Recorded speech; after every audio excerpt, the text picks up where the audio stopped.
రాను రాను రాజుగారి గుర్రం గాడిదైంది అని ఒక సామెత. ఎందుకంటే రాజుగారు ఆ గుర్రం మీద సవారీ చేస్తూ ఉంటే ఆ గుర్రం గుర్రంగానే ఉంటుంది. దాని మీద సవారీ చేయకపోతే, దాన్ని వాడకపోతే అది పరిగెత్తేటువంటి పని ఉండదు. కాబట్టి గాడిదలాగా మారిపోతుంది, బద్ధకంగా, సోమరితనంగా. ఇంతకీ నేను ఈ మాట ఎందుకు చెప్తున్నాను అంటే, క్రైస్తవ సాహిత్యంలోని లేదా బైబిల్లోని పదాలకు ఉన్నటువంటి అర్థాలు మరిచిపోయారు. బైబిల్లో చెప్పబడినటువంటి చాలా మట్టుకు పదాలు కానీ సందర్భాలు కానీ మరిచిపోయారు. ఎందుకంటే బైబిల్ చదవని కారణం చేత, బైబిల్లో చెప్పబడిన సంఘటనల వెనకాల ఉన్నటువంటి ఆ తీవ్రతను అర్థం చేసుకొని కారణం చేత. ఇంతకీ నేను దేని గురించి మాట్లాడుతున్నాను అంటే, మీకు అర్థం కావడానికి. నా పేరు పాస్టర్ జాన్ పాల్ కదా, అలా కాకుండా పద్మశ్రీ పాస్టర్ జాన్ పాల్ అని పెట్టుకున్నాను అనుకోండి, మీరు ఒప్పుకుంటారా? లేకపోతే నోబెల్ బహుమతి గ్రహీత పాస్టర్ జాన్ పాల్ అని పెట్టుకున్నాను అనుకోండి, మీరు ఒప్పుకుంటారా? లేకపోతే Padma Vibhushan pastor John Paul అంటే ఏదోలే జాన్ పాల్ అన్న ముచ్చటపడి అలా పేరుకు ముందు తగిలించుకున్నాడు, ఆ వ్యక్తి ఇష్టాలు మనం ఎందుకు కాదనాలి అని మీరు అనుకుంటారా? అసలు అనుకోరు. ఎందుకని? పద్మ విభూషణ్ అనేది రావాలి అంటే దాన్ని చాలా ప్రయాసపడాలి. నోబెల్ బహుమతి గ్రహీత అనాలంటే దానికి చాలా సాధించాలి కదా. కాబట్టి పేరుకు ముందు పద్మశ్రీ అనో పద్మ విభూషణ్ అనో లేకపోతే ఇంకొకటనో రావాలి అంటే నాకు నేనుగా పెట్టుకోవడమో లేకపోతే ఇంకొకరు నాకు దాన్ని పెట్టడమో జరగకూడదు. దాన్ని సాధించినప్పుడు ప్రపంచం గుర్తించి అధికారికంగా ఆ బిరుదుని ఇవ్వాలి. అప్పుడు మాత్రమే దానికి విలువ ఉంటుంది. అంతేగాని పద్మశ్రీ అని 3 అక్షరాలని నా పేరు ముందు నేను తగిలించుకుంటే ప్రపంచం నన్ను అంగీకరించదు కదా. నేను ఎందుకు ఈ మాట చెప్తున్నాను అంటే, హతసాక్షి అనేటువంటి పదం ఎవరో ఇచ్చేదో లేకపోతే ఎవరో దాన్ని తగిలించుకునేదో కాదు ఆ పదం. ఇప్పుడు 500 ఇస్తేనో 600 ఇస్తేనో 1000 రూపాయలు ఇస్తేనో బ్యానర్లు కొడుతున్నారని ఎక్కడ పడితే అక్కడ ప్రతి వ్యక్తి పేరుకు ముందు హతసాక్షి అనే దాన్ని తగిలించకూడదు. అలా తగిలించినప్పుడు ఏమవుతుందంటే, బైబిల్లో ప్రభువైన యేసుక్రీస్తు వారి సువార్తను ప్రకటిస్తూ ఎవరైతే హతసాక్షులు గావించబడ్డారో వాళ్ళను వెక్కిరించినట్టు. హతసాక్షి అంటే బైబిల్లో కొన్ని సందర్భాలు వ్రాయబడ్డాయి. ఆయా సందర్భాలు ఎంత గంభీరంగా ఉన్నాయో వాటిని అర్థం చేసుకుంటే వాళ్ళకు ఇవ్వబడినటువంటి హతసాక్షి అనేటువంటి పదాన్ని ఆ లక్షణాలు లేనటువంటి వ్యక్తులకి మనం ఆపాదించేదానికి ఇబ్బంది పడతాం.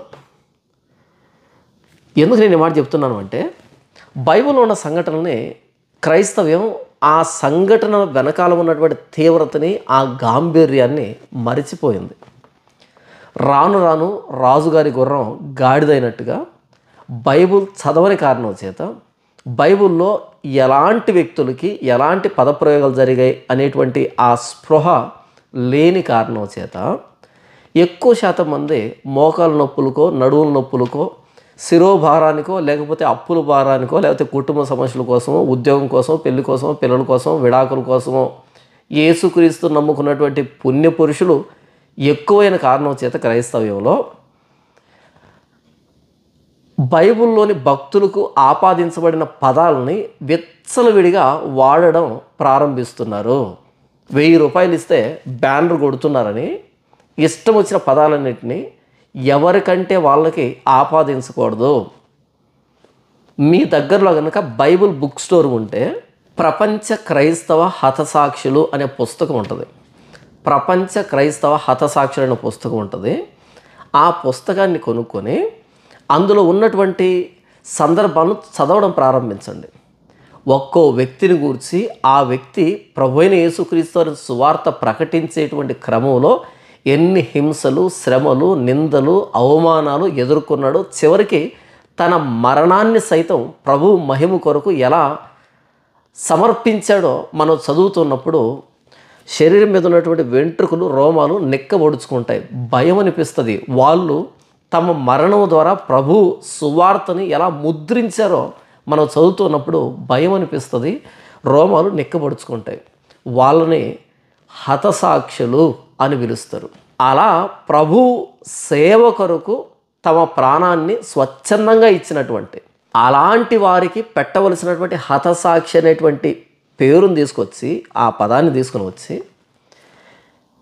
మన అభిమాన పాస్టర్లు మరణించినప్పుడు వాళ్లకు తగిలించడం ప్రారంభిస్తే నిజంగా ప్రభు కోసం హతసాక్షులైన వారిని అవమానించినట్టు లెక్క. ఉదాహరణకి నేను పాస్టర్ని కదా, నాకు ఏదైనా ఆరోగ్యం బాగలేకుండా వచ్చి నేను మరణించాను అనుకోండి, హతసాక్షి పాస్టర్ జాన్ పాల్ అని రాశారనుకోండి, ఇది 1000 రూపాయలకు బ్యానర్ వేస్తున్నారని, అది మంచి పని కాదు. నాకు ఆరోగ్యం బాగలేదు, నేను చనిపోయాను, అంతేగాని నేను హతసాక్షిని కాదు. ఇప్పుడు అందరూ హతసాక్షులే కావాలని బైబిల్ ఏం చెప్పలే. హతసాక్షులకి పరలోకం ఉందని బైబిల్ ఏం చెప్పలే. ఆరోగ్యం బాగలేకుండా మరణిస్తే ఆ వ్యక్తి పరలోకానికి వెళ్ళడు అని బైబిల్ ఏం చెప్పలే. ప్రమాదవశాత్తు మరణిస్తే ఆ వ్యక్తి పరలోకం పోడు అని బైబిల్ ఏం చెప్పలే. కాబట్టి నాకు ఆరోగ్యం బాగలేక మరణించవచ్చు, నా అభిమాన సంఘం వచ్చి హతసాక్షి పాస్టర్ జాన్ పాల్ అంటే కుదరదు. లేకపోతే నేను ప్రమాదంలో మరణించవచ్చు, అప్పుడు నా అభిమాన సంఘం వచ్చి హతసాక్షి పాస్టర్ జాన్ పాల్ అని వ్రాయడం తప్పు. లేకపోతే నేను ఎందుకు మరణించానో తెలియకుండా అనుమానాస్పదంగా చనిపోయాను అనుకోండి, అప్పుడు హతసాక్షి పాస్టర్ జాన్ పాల్ అని నా అభిమాన గొర్రెలు నా పేరు ముందు వ్రాస్తే అది మంచి పని కాదు. హతసాక్షి అని ఎవరి పేరు ముందు వ్రాయాలి అంటే స్పష్టంగా ఆ వ్యక్తి సువార్త చెబుతూ ఉన్నప్పుడు, సువార్త పనిలో ఉన్నప్పుడు, ఆ సువార్తను ఆపడానికి ఉద్దేశపూర్వకంగా, కక్షపూరితంగా, క్రూరంగా ఆ వ్యక్తిని ఎవరైనా చంపినప్పుడు, ఎందుకని ఈ వ్యక్తిని చంపితే కానీ సువార్త ఆగదు అనే ఉద్దేశంతో చంపినప్పుడు, అప్పుడు ఆ వ్యక్తి హతసాక్షి అవుతాడు. అంతేగాని ఒక వ్యక్తి అనుమానాస్పదంగా మరణించి ఎందుకు మరణించాడో కారణం తెలియకుండా అస్పష్టంగా ఉంటే, అలాంటప్పుడు ఆ వ్యక్తి పేరు ముందు హతసాక్షి అని వ్రాసామనుకో, 4 అక్షరాలే కదా రాస్తే ఏమవుతుంది అని వ్రాసామనుకో, చరిత్రహీనులం అవుతాం, భ్రష్టులం అవుతాం. చరిత్రలో హతసాక్షుల మరణాన్ని వెక్కిరించిన వాళ్ళం అవుతాం. ఇప్పుడు బైబిల్లో మొట్టమొదటి హతసాక్షి ప్రభు అయిన యేసుక్రీస్తు వారి కోసం ఆయన సువార్త నిమిత్తం మొట్టమొదటి హతసాక్షి ఎవరు? స్టెఫను. అపోస్తలుల కార్యములు 6వ అధ్యాయము 8వ వచనం నుంచి 7వ అధ్యాయం చివరి వరకు స్టెఫన్ను గూర్చి, ఆయన హతసాక్షి మరణాన్ని గురించి వ్రాయబడింది. ఈ మొత్తం లేఖన భాగాన్ని నేను చదివి వినిపిస్తాను, నాతో పాటు శ్రద్ధగా ఆలకించండి. ఎందుకు నేను ఇంత చదవడానికి తీర్మానం చేస్తున్నాను అంటే, చాలామందికి హతసాక్షి అనే ఆ పదాన్ని ఎలాంటి వ్యక్తుల పేరు ముందు పెట్టాలి అనేటువంటి కనీస స్పృహలైనటువంటి ఈ దౌర్భాగ్యానికి చింతిస్తూ ఇలాంటి వారికి కనువిప్పు కలగాలని, ఇక ఎవరి పేరు ముందైనా హతసాక్షి అని పెట్టాలి అంటే స్టెఫనుతో పోల్చుకుంటూ స్టెఫను లాంటి సందర్భం ఏదైనా ఎదుర్కొని ఉంటే అప్పుడు పెట్టాలి అనేదానికి నా వంతు చిన్న ప్రయత్నం. లేదండి మా ఇష్టం, మాకు గూగుల్ పే, ఫోన్పే అకౌంట్ నంబర్లో డబ్బులు పడడానికి సమాజాన్ని ఎమోషనల్గా బ్లాక్మెయిల్ చేస్తాం, ఎమోషనల్గా వారిని రెచ్చగొడతాం, వారిని భయాందోళనకు గురి చేస్తాం, అక్కడ అది హత్య కాకపోయినా హత్యలాగా చిత్రీకరిస్తాం అని కనుక మీరంటే నేను చేసేదేమీ లేదు. నా వంతుగా చెప్పడం తప్ప నేను చేసేదేమీ లేదు. ఎవడి పాపానికి వాడే బాధ్యుడు. మీ లెక్క మీరు చేసిన పాపానికి రావాల్సిన ప్రతిఫలాన్ని దేవుడు కొలిచి మీ ఒడిలో పోసేటువంటి రోజు దగ్గరలోనే ఉంది. సరే చదివి వినిపిస్తాను.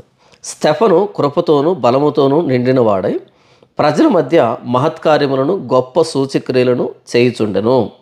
అప్పుడు లిబెర్తీనులనబడిన సమాజంలోను, కురేనీల సమాజంలోను, అలెగ్జాంద్రియల సమాజంలోను, కిలికియ నుండి ఆసియా నుండి వచ్చిన వారిలోను కొందరు వచ్చి స్టెఫనుతో తర్కించరి. కానీ మాటలాడుట యందు అతడు అగుపరిచిన జ్ఞానమును అతన్ని ప్రేరేపించిన ఆత్మను వారు ఎదిరింపలేకపోయారు. అప్పుడు వారు, వీడు మోషే మీదను దేవుని మీదను దూషణ వాక్యములు పలుకగా మేము వింటిమని చెప్పుటకును మనుషులను కుదుర్చుకొని ప్రజలను పెద్దలను శాస్త్రులను రేపి అతని మీదికి వచ్చి అతని పట్టుకొని మహాసభ యొద్దకు తీసుకుని పోయి అబద్ధపు సాక్షులను నిలవబెట్టరి. వారు, ఈ మనుషుడు ఎప్పుడునూ ఈ పరిశుద్ధ స్థలమునకును మన ధర్మశాస్త్రమునకును విరోధముగా మాట్లాడుచున్నాడు. ఈ నజరేయుడైన యేసు ఈ చోటును పాడు చేసి మోషే మనకిచ్చిన ఆచారములను మార్చునని వీడు చెప్పగా మేము వింటిమి అనిరి. సభలో కూర్చున్న వారందరూ అతని వైపు తేరి చూడగా అతని ముఖము దేవదూత ముఖం వలె వారికి కనబడెను. అప్పుడు వారు పెద్ద కేకలు వేసి చెవులు మూసుకొని ఏకముగా అతని మీద పడి పట్టణపు వెలుపలికి అతని వెళ్ళగొట్టి రాళ్ళు రువ్వి చంపిరి. సాక్షులు సౌలు అని ఒక యవనుని పాదముల యొద్ద తమ వస్త్రములు పెట్టిరి. ప్రభువును గూర్చి మొర్ర పెట్టుచు, యేసు ప్రభువా, నా ఆత్మను చేర్చుకొనుమని స్టెఫను పలుకుచుండగా వారు అతన్ని రాళ్లతో కొట్టరి. అతడు మోకాల్లోని, ప్రభువా, వారి మీద ఈ పాపం మోపకమని గొప్ప శబ్దంతో పలికెను. ఈ మాట పలికి నిద్రించెను. సౌలు అతని చావునకు సమ్మతించెను. ఇది హతసాక్షి మరణం అంటే. ఈయన హతసాక్షి. కాబట్టి ఇంత గంభీరంగా ప్రభు సువార్తను ప్రకటిస్తూ ప్రభువైన యేసుక్రీస్తును ప్రకటించి అందుకు రాళ్లతో కొట్టబడి చంపబడినటువంటి తాను మరణిస్తూ కూడా, ప్రభువా, ఈ నేరం వారి మీద మోపొద్దని ప్రార్థన చేసినటువంటి అలాంటి స్టెఫను ఎదురుగా హతసాక్షి స్టెఫనుని పెడితే సరిపోతుంది. కానీ ఆ హతసాక్షి అనే దాన్ని తీసుకుని వచ్చి పాస్టర్ జాన్ పాల్, నేను ఆరోగ్యం బాగలేకుండా మరణిస్తాను, లేకపోతే ప్రమాదవశాత్తు మరణిస్తాను, లేకపోతే అనుమానాస్పదంగా మరణిస్తాను, నా పేరు ముందు కనుక హతసాక్షి అని పెడితే స్టెఫను మరణాన్ని అవమానించినట్టు, అపోస్తుల మరణాన్ని అవమానించినట్టు, ప్రపంచ క్రైస్తవ హతసాక్షులు అనే పుస్తకంలో పేర్కొనబడినటువంటి వారి మరణాలని అవమానించినట్టు. కాబట్టి హతసాక్షి అనేటువంటి ఆ పదాన్ని మన అభిమాన పాస్టర్ల పేర్ల ముందు పెట్టినప్పుడు అది అపచారం, అవమానం నిజమైన హతసాక్షులకి. నేను నా పేరు ముందు పద్మశ్రీ అని పెట్టుకోకూడదు, దాన్ని సాధించాలి. పద్మవిభూషణ్ అని పెట్టుకోకూడదు, దాన్ని సాధించాలి. లేకపోతే నోబెల్ ప్రైజ్ గ్రహీత అని పెట్టుకోకూడదు, దాన్ని సాధించాలి. అలా నేను పెట్టుకుంటే ఊరకనే సాధించకుండా దాన్ని సాధించిన వాళ్ళని వెక్కిరించినట్టు. చివరిగా మిమ్మల్ని ప్రశ్న అడుగుతాను, నిజాయితీగా సమాధానం చెప్పండి, కింద కామెంట్లో రాయండి. ఇదంతా నేను వివరిస్తున్నప్పుడు ఎవరెవరో చనిపోతున్నారు కానీ ఈ నా కొడుకు చావట్లేదేంట్రా అని మీకేమైనా అనిపించిందా?